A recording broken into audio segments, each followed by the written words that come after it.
በስመ ሥላሴ እንደምን አላችሁ የእግዚአብሔር ቤተሰቦች የድንግል ማርያም ወዳጆች። እንግዲህ ሰሞኑን የተለያዩ ጥሪዎች ከተለያዩ ወገኖች እየሰማን እንገኛለን። በመጀመሪያ እኛ ያደረግናቸው ሁለቱም ጥሪዎች የሁለቱንም ጥሪ መቀበል ነው ያደረግነው።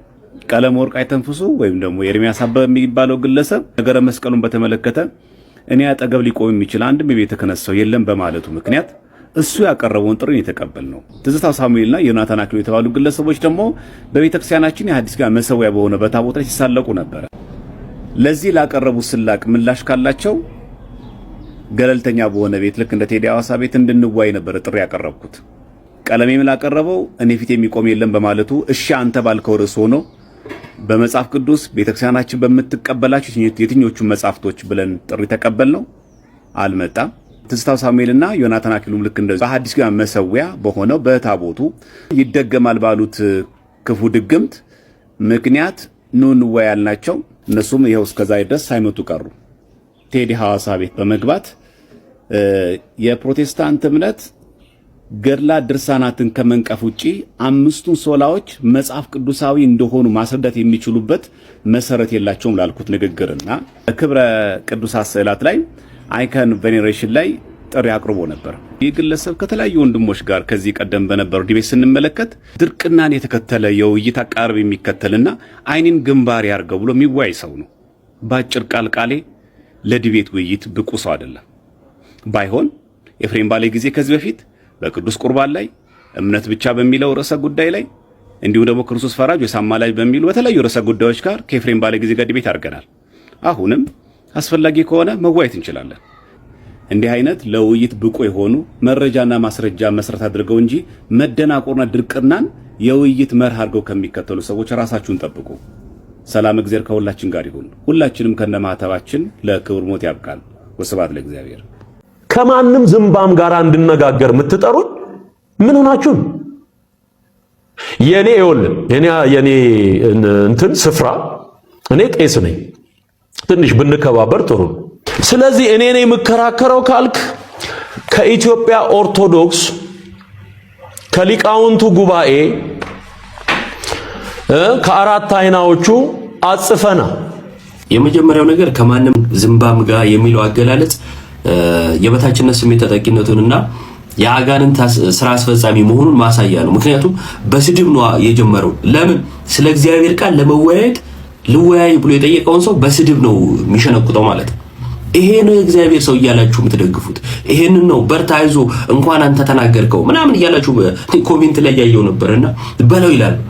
አይ ጴንጤ ስድብ ክብራችሁ፣ ሰማዋረድ ክብራችሁ፣ ዝምባም ስላለ እናንተ ከበራችሁ። ይሄ ነው ክርስትናችሁ። ይሄ ነው እናንተ ጌታ። ትምህርታችሁ ይሄ ነው። መታዘብ ነው። ሁለተኛው ነገር ደብዳቤ ይዘናል። የመጀመሪያው ነገር ያንተ ክህነት ካህን ነበርኩ ብለሃል። ስለዚህ ማን እንወያያለን እንዴ? አንድ ሰው ካህን ለመሆን ምን ያስፈልገዋል የሚለውን እንወያያለን እንዴ? አላለም እኮ። ሚዲያ ላይ ወጥተህ ስለ መሰዊያ ወይም ስለ ታቦት ያነሳው ነገር ላይ እና ልክ አለመሆንን ላሳይ ልክ ነኝ ካልክ በማስረጃ እናውራን የተባልከው ዲቤት ጠራህ እንጂ ልግደል አላለ። ይሄን ያህል ስድብ ምን አረገ ዘማሪ? ሁለተኛ እንትን ምንድነው ደብዳቤ ይዘናል። አንተ ማን ሆነ? እስቲ አንተ ከካውንስሉ ደብዳቤ ይዘናል። ከየትኛው ካውንስል እንደምታወጣ እናያለን። ማን ስለሆንክ ነው ሰዎች አንተን በልዩ ሁኔታ አይተው ለአንተ እንደው ደብዳቤ ተጽፎ ማለት? አንዳንድ ሰዎች ውስጣቸው ያለው ቅሌት ማንነታቸውን እንድትነግሯቸው ይገፋፋቸዋል። ምንም የማታውቅ እንጀራ ቤተክርስቲያንን መሳደብ የሆነልህ ሰው እንደሆንክ የምሰራው የራይድ ስራ እንኳን ባለበት ሀገር ምንም ኢኮኖሚን ደገፍ ማድረግ ስላልቻለ የዩቲዩብ ቀለብ ቤተክርስቲያን መሳደብ ነው። ቀለብ የሚሰፈረው ከቤተክርስቲያን ነው ማለት ነው በመሳደብ። እንዳንተ አይነት ዝቅ ያለ ሰው ደብዳቤ ተጽፎለት ከአንተ ጋር ዲቤት የሚገባበት ምንም ምክንያት የለም። አቅሙ ከሌላ አርፈህ ቁጭ በል። እየወጣ ለመደባበቅ በሞከርክ ቁጥር ማንነትን ስለሚያሳይ ማለት ነው። የበታችነት ስሜት ተጠቂነቱን ስሙን እያወቀ ዘማሪያዊት እያለ ይጠራል። ከዚህም በፊት አክሊል የሚለውን ስም እያወቀ አካሉ ነው ማን ነው አለ። የበታችነት ስሜት ተጠቂ ነው ወዳጄ። ራስን ከፍ የምታደርገው ሰዎችን ዝቅ በማድረግ ነው። ምክንያቱም ያንተ ከፍታ በሰዎች መሰደብ ላይ የቆመ ስለሆነ ማለት ነው እንጂ ከፍ ያልክ ወይም በእውቀትም በምንም ሰው ስላልሆንክ ማለት ነውና ብታድብ ጥሩ ነው። ትቀልዳለህ እንዴ? አጠገቤ አትቆምም እኮ አንተ። እኔ ኦርቶዶክስ እያለሁ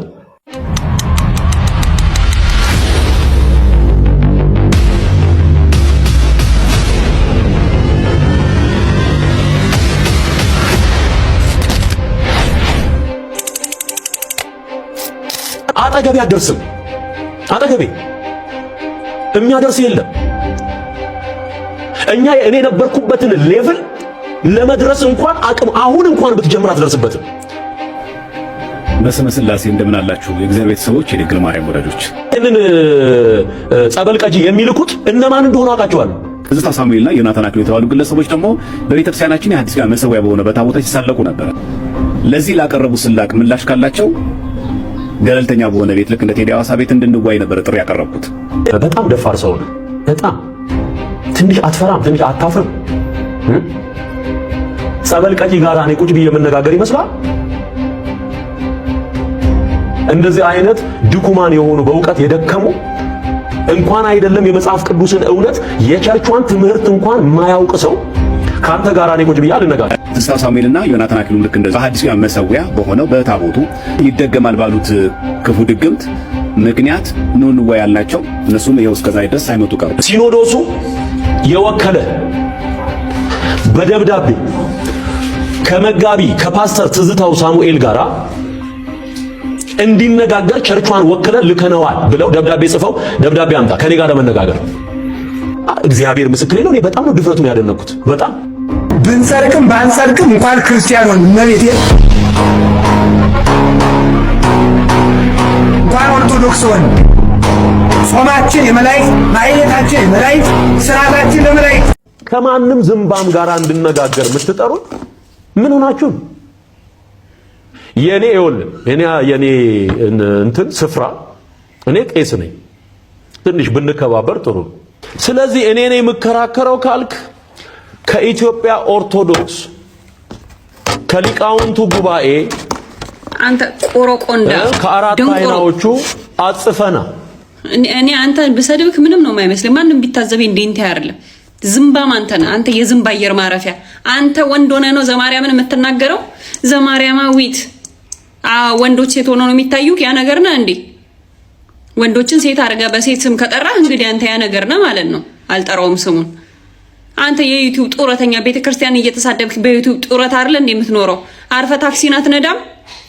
ደግሞ ከእንደዚህ አይነት ድኩማኖች ጋር አልወያይም ምናምን። who are you? አንተ ነህ ድኩማን አንተ ነህ። ያስተሳሰብ ድኩማን፣ የጭንቅላት ድኩማን፣ ባዶ እድሜ ልክህን እንደዚህ ባዶ ድኩማን እንደሆንክ የምትኖረው አንተ ነህ። who are you?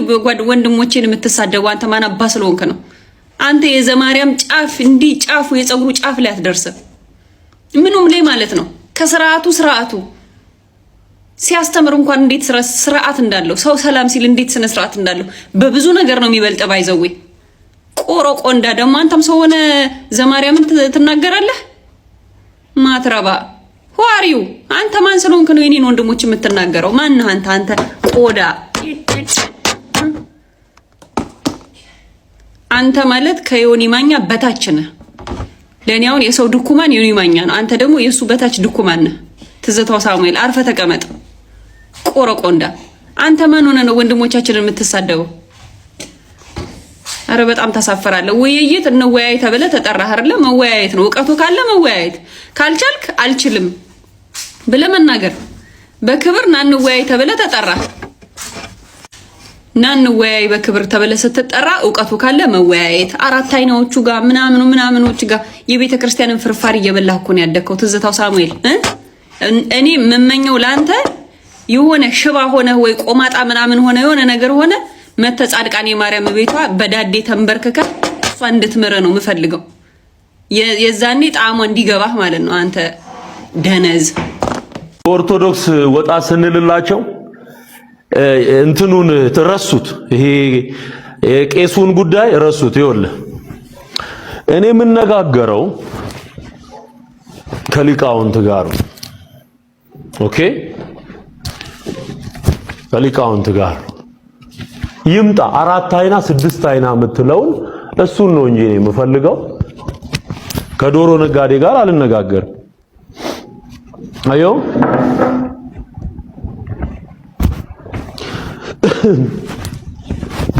እንደዚህ ለብሼ ነው የምቀመጠው እኔ በዚህ ማዕረግ ሊስን በዚህ ማዕረግ ነው እኔ የምነጋገረው። ይሄ የፖለቲካ ሰንኮፍ ያልተነቀለለት ፖለቲከኛ ሞዓ ተዋህዶ እያለ የሚያጓራ ሞዓ ተዋህዶ እያለ ፖለቲካ የሚያጠነጥን ግሩፕ ማህበር የእነሱን ማንነት እኛ ጠንቅቀን እናውቃለን። ስለዚህ እኔ የምነጋገረው ይኸውልህ እንደዚህ ከሊቃውንት ጋር ነው ማለት ነው። በነገራችን ላይ እነም ቪዲዮ ሼር ኮፕ ሊንክ አድርጉልኝ 5 ጊዜ ቪዲዮ እየወረደብኝ ስለሆነ ቪዲዮን ሪፖርት እያደረጉ ስለሆነ በዚህ አጋጣሚ ልብሱን መርካቶ አለ መርካቶ ትገዛዋለህ። መጽሐፍ ቅዱስ ሲናገር አንድ ቦታ ምን ይላል? ትዕቢት ውድቀትን ትቀድማለች ይላል። ያንተ ትዕቢት የትም አይደርስም እና በነገራችን ላይ በስድብ ሳይሆን ፈራው አቃተኝ ከአቅሜ በላይ ሆነ ብለ ቶሎ ብለ አስተካክል። ካልሆነ እኔ ራሴ ከእንዳንተ አይነት ተራ ሰው ጋር ማውራት እንኳን አልችልም። እኔ እንኳን ዲያቆን ዘማርያም ወይም ደግሞ ዲያቆን ቴዲ አይደለም እኔ ራሴ ነብይ ነበርኩኝ። ስለዚህ ማውራው ከእንዳንተ አይነት ትላንትና ከኦርቶዶክስ ቤት ከመጣ ሰው ጋር ሳይሆን ማውራት የምችለው ከነ ፓስተር ጻድቁ አብዱ ጋር ነው ማለት ነው። አትለጠጥ፣ ትዕቢት ውድቀትን ትቀድማለች። ትዝታው ሳሙኤል ዮኒ ማኛን ገና ንፍጡን ያልጠረገ ሕፃን ልጅ ነው እያለ ነው። ቪዲዮን ሰምተን ነው እንምጣ እስቲ። በእግዚአብሔር ቤት ገና ንፍጡን ያልጠረገ በእግዚአብሔር አይን ሲታይ ገና ፓስተሩ አይቀረው ምኑ አይቀረው የሚሳደበው ምንም የሚያቅል ነገር የለም። ይሄ የጸለየልህ ጴንጤ ይጸልይብሃል። ይሄንን ወቅ እደግምልሃለሁ። የጸለየልህ ጴንጤ በሙሉ እየረገመ ይጸልይብሃል።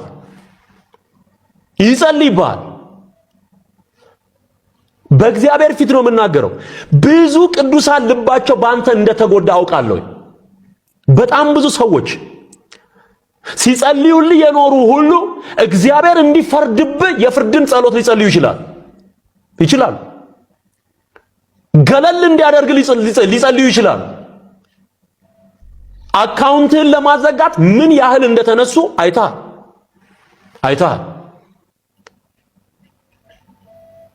መጣችሁት ነው እንግዲህ መጽሐፍ ቅዱስ ሲናገር በማቴዎስ ወንጌል ምዕራፍ 5 ቁጥር 44 ላይ እኔ ግን እላችኋለሁ በሰማይ ላለው አባታችሁ ልጆች ተሆኑ ዘንድ ጠላቶቻችሁን ውደዱ፣ የሚረግሟችሁን መርቁ፣ የሚጠሏችሁን ውደዱ፣ የሚያሳድዷችሁ ጸልዩ፣ እርሱ በበጎችና በክፎች መካከል በጻድቅና በኃጥአን መካከል ፀሐይን ያወጣልና። ስለዚህ ጌታችንና መድኃኒታችን ኢየሱስ ክርስቶስ ጠላቶቻችንን እንድንወድ የሚያሳድዱን እንድንጸልይላቸው ለሚረግሙት ደግሞ ምርቃትን በምላሽ እንድንሰጣቸው በመጽሐፍ ቅዱስ ያስተምረናል። ሮሜ መጽሐፍ ምዕራፍ 12 ቁጥር 14 ላይ የእግዚአብሔር ቃል እንዲሁ መልሶ ሲናገር የሚያሳድዷችሁን መርቁ እንጂ አትራገሙ የሚል ሐሳብ በእግዚአብሔር ቃል ውስጥ እናገኛለን። እንግዲያውስ በእነዚህ በሁለቱ በተደላደለ የእግዚአብሔር ቃል ሐሳብ ላይ ሐሳባችንን ከጀመርን በኋላ ትዝታው ሳሙኤል ወደ ተናገረው ንግግር እንሄዳለን። ትዝታው ሳሙኤል ሰሞኑን ዮኒ ማኛ የፕሮቴስታንቱ የሚለውን ችግር በራሱ አማርኛና በራሱ ቋንቋ በተናገረባቸው በቪዲዮዎቹ ላይ የሰጠውን ምላሽ ነው እንግዲህ ይህንን ሐሳብ እንዲያንሸራሽር ያደረገው። ስለዚህ ቅዱሳን ርቆ የነበሩ ደግሞ ይረግመዋል የሚል አይነት ሐሳብ ያለበትን ነገር ነው እየተናገረ ያለው። በየትኛው ዘመን ላይ የተነሱ ቅዱሳን በየትኛው ዘመን ላይ የተነሱ ክርስቲያኖች ናቸው የሚረግሟቸውን የሚመርቁት ጠላት ለሆነባቸው ሰው የእርግማን ንግግርን የሚናገሩት? ይህን ነገር ለትዝታው ሳሙኤል አድርሱልኝ።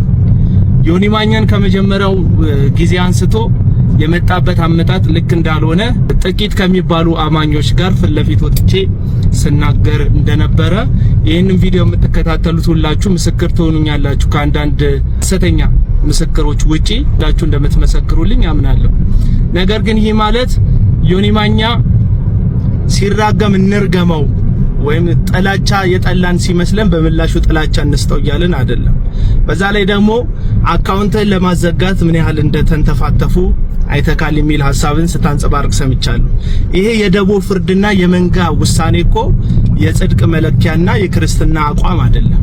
አንድ ክርስቲያን ለተነሳበት ሐሳብን በሐሳብ መሞገት ከቻለ ይሞግታል እንጂ ወይም ደግሞ እግዚአብሔር አምላክ ፊት ተንበርክኮ ያ የሚቀናቀነውን ሰው እግዚአብሔር አሳልፎ እንዲሰጠው ይጸልያል፣ እግዚአብሔርን ይለምናል እንጂ በየትኛው መልኩ የፕሮቴስታንት ባህልና ልማድ አይደለም የሚረግመንን መርገም የሚያሳድደንን በምላሹ ማሳደድ።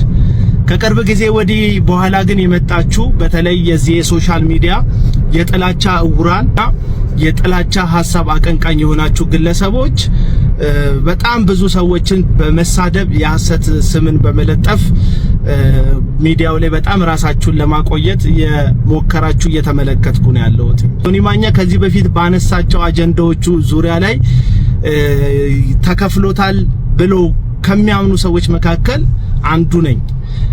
ይህንን አጀንዳ ሲያራምድ ግን ተከፍሎት ነው የሚያራምደው ምናምን የምትሉ ሰዎች በጣም ውሸታሞች ናችሁ። በቃ መጀመሪያ የሄዳችሁበት መንገድ ልክ ስላልሆነ እሱን የያዛችሁበትን መንገድ መጽሐፍ ቅዱሳዊ ስላልሆነ ከእናንተ እጅ አፈትልኮ ወጥቶ የራሱን ሐሳብ ማራመድ ሲጀምር በዚህን ያህል መጠን ስሙን ለማጉደፍ አትሞክሩ።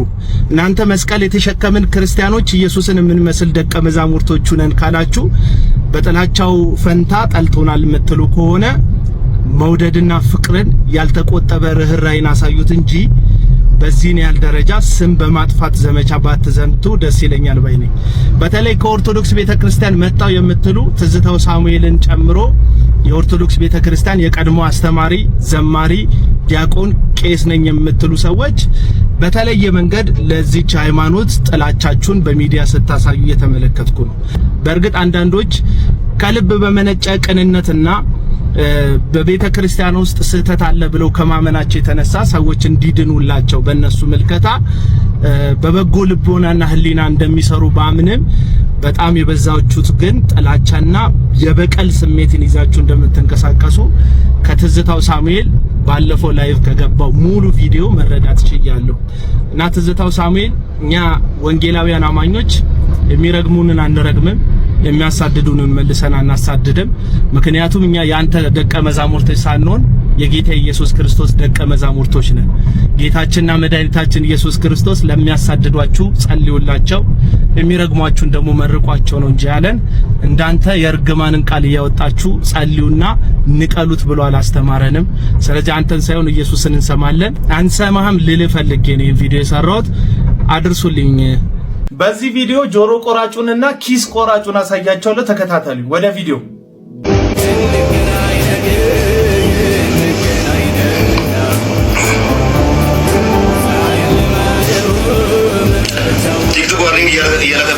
ይሄ ልጅ እንግዲህ በአንድም በሌላ ነገር ግን ነፍሳችንን አሳልፈን ልንሰጥለት የሚገባ ሌላ ጉዳይ እያለ ደማችንን እስከ ማፍሰስ ድረስ በዚህን ያክል ደረጃ መጨነቅ የለብንም። ክለቡ ዋና አሰልጣኝ የሆነው አርቴታ እንኳን ለክለቡ ጆሮውን አይቆረጥለትም ስለተሸነፈ።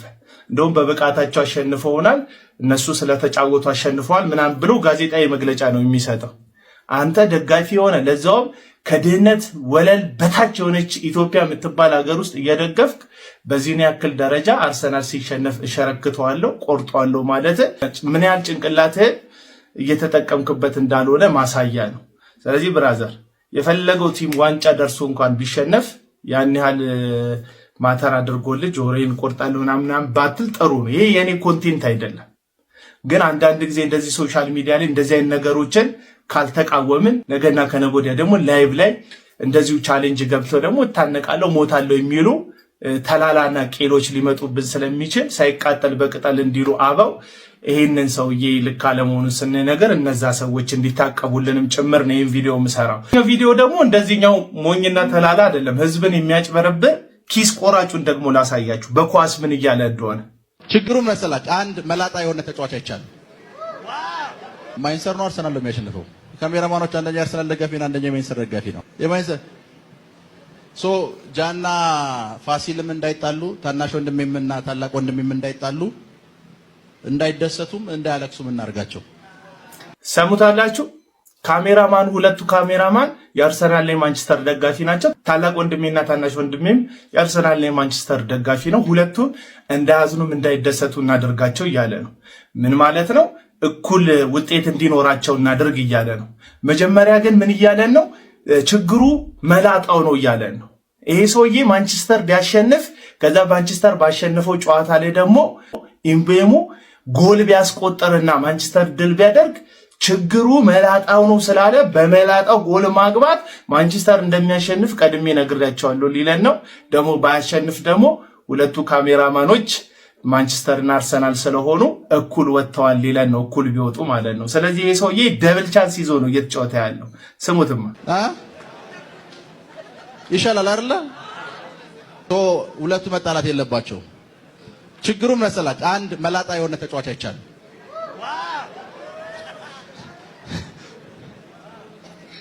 ሰምታችሁኛል? አያችሁ፣ ችግሩ አንድ መላጣ ተጫዋች አይቻሉ አለና የማርያም መንገድ ለግምቱ ሰጠ። ይሄ ሐሰተኛ ነብይ ማለት ይሄን ደግሞ ሲያደርግ የመጀመሪያው እንዳይመስላችሁ በዚህ ቪዲዮ ደግሞ ተመልከቱት። አንድ መላጣ ይሄን ሲያደርግ የመጀመሪያው እንዳይመስላችሁ በዚህ ቪዲዮ ደግሞ ተመልከቱት። እንዳያገባ ልጸልይላችሁ እችላለሁ።